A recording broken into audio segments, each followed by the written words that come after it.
Hello friends, in today's video I will show you how to create a curve and out of it how to create a mass using the Grasshopper plugin in Rhino. Let's jump into the modeling. So I'm opening the Rhino workspace and I'm going to create a curve. So in this case I will be taking the rectangle. Before that I will double click this top and maximize my top viewport, and I will take the rectangle. With respect to the center snap origin, I will enter 0. From the center point I'll draw my rectangle. So I want my rectangle to be curved on diagonal opposite to each other. So I'll create this curve in this edge with the by using the command fillet and keeping the radius as it is 10. I will click this first edge and the second edge. It will give me the curve in this corner. Similarly, I will create a fillet. In this case, I will do the radius 5 and click this edge and click this edge. So it will be developing the curve along this edge. So I got my the base profile, which is the base geometry, and I'll double click again. I'll go to the perspective view. Now it's time to run our Grasshopper plugin. So I'll go to the command line and type Grasshopper. When you type Grasshopper and enter, you will be popped up with a new window apart from Rhino. So here you can create a scripts to generate the massing for the curve which you have created. Okay, so in this one you will see the gray workspace. It's kind of light gray kind of workspace where you can able to generate the scripts out of it. So I'll go to this workspace and I'll double click here. Once you double click, it will be popping up with the window where you can type your commands. So I need to select the geometry from Rhino. So I'll take this geometry. So once you click the geometry, it will show you the warning sign which indicates in yellow. So it's telling that geometry failed to collect data. So we have not given any data to this particular component. So we need to give this data to this component by right clicking this and set one geometry. So once you do that, your Grasshopper will minimize and you will be taken into the Rhino workspace where you can able to select the geometry here. Once you selected the geometry, again it will come to the Grasshopper workspace, and now you will not see this warning sign now. So it means it has selected the geometry, means it has loaded the data into this component. So if you click this, it will be showing green color. Similarly, you can see the highlighted curve, imaginary curve in the Rhino workspace as well. So the first part is done, giving the data into the Grasshopper workspace. So next is I need to create a mass, right? So I will be using a command called move, where I will be copying this curve vertically like a floor plate in the direction of Z. So for that I need to take the two component called move component. So we have the move component here. I'll just select that. So it's asking for the base geometry here. So this is our geometry. I'll just select it like this. So before that I would like to tell you one thing. In this Grasshopper, how you have to work is you need to do this selection from this bulb in each of the component. On front side and back side you will be seeing the bulb kind of icon here, where you can able to left click your mouse button and you can drag the wires out of it. This is just to do the connection and plug into the inputs. So the front side is the input section and the back side is the output section.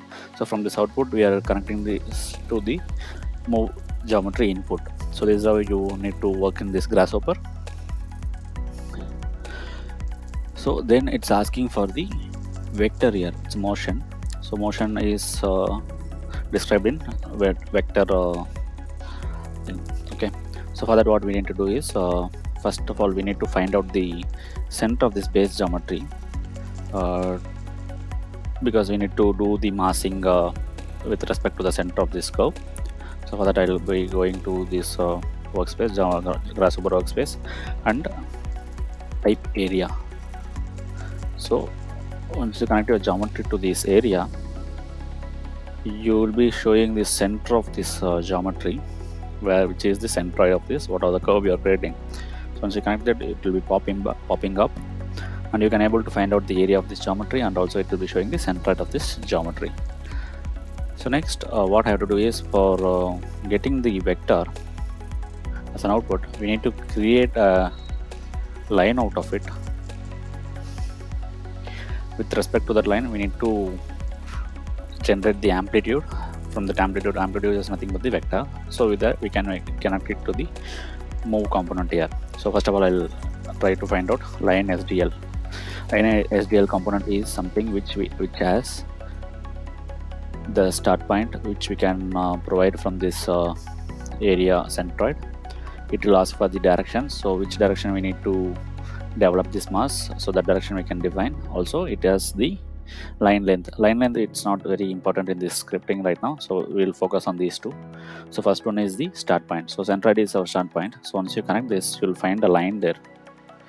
So it shows, it's an imaginary item, so it will be showing only this which direction it is going.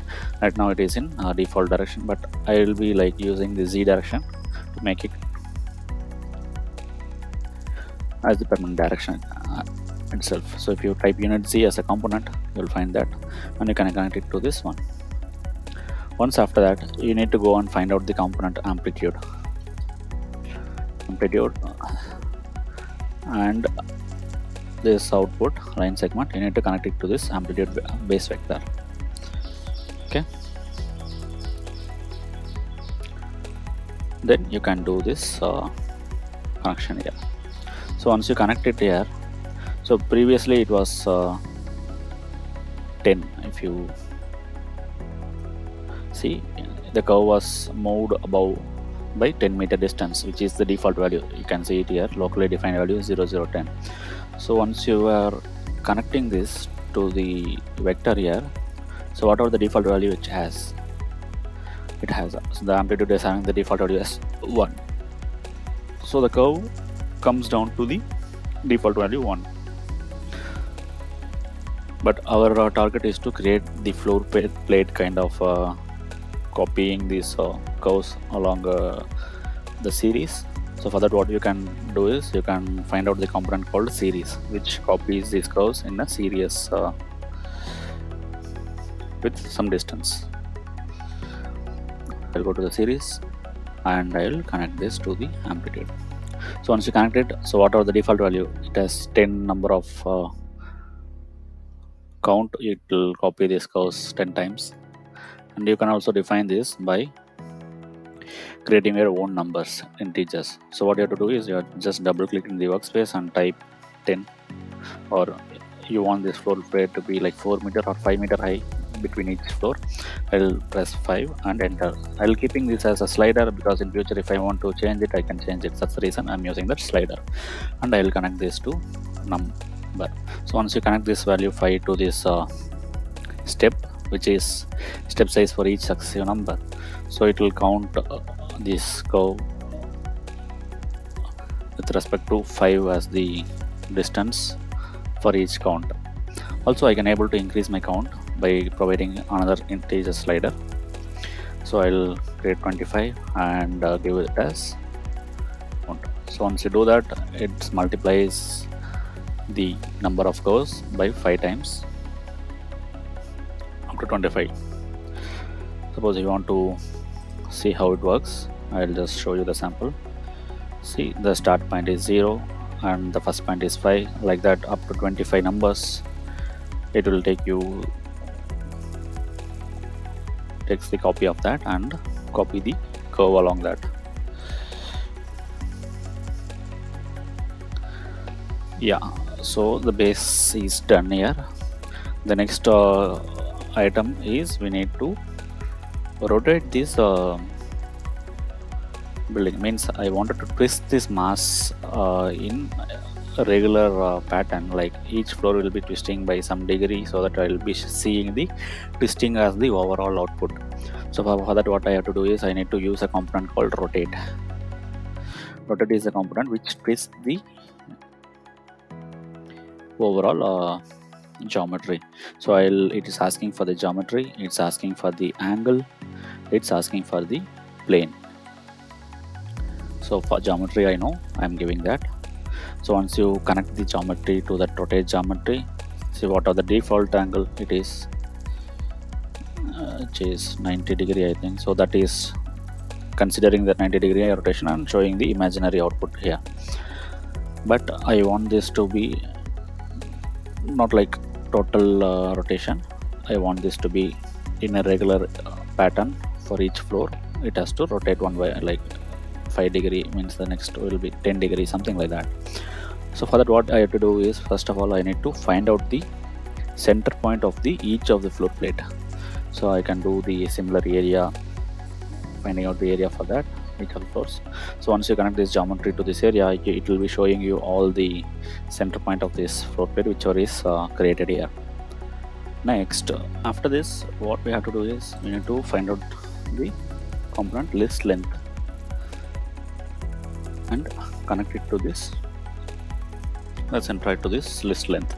Then you can right click on this angle and make this as degrees, because the angle will work in degrees, right? So that one we can do.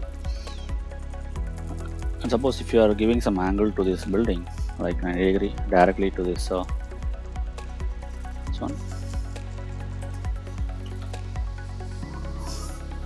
then we need to create a series here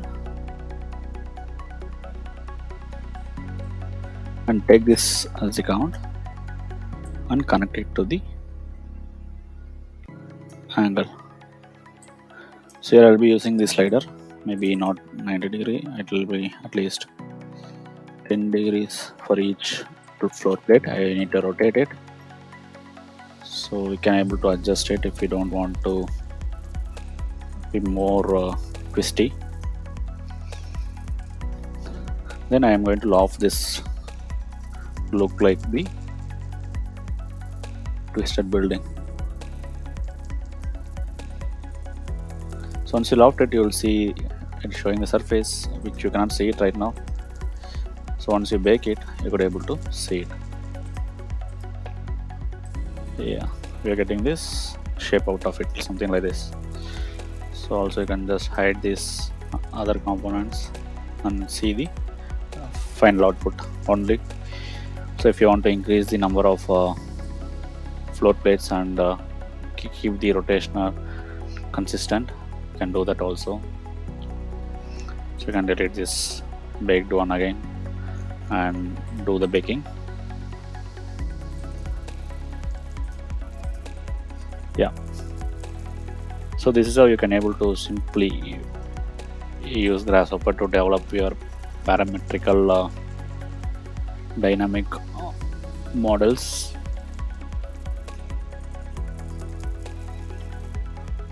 So I'll minimize my Grasshopper and I will show you in the rendered view, and I'll switch on the turntable. Isn't it good? I hope you all guys have enjoyed the video. I can able to do some other videos as well. Please do like the video. Drop some comment if you have any suggestions or if I can improvise anywhere. Also, you can just recommend me some other videos if you are interested in to learn. Thank you.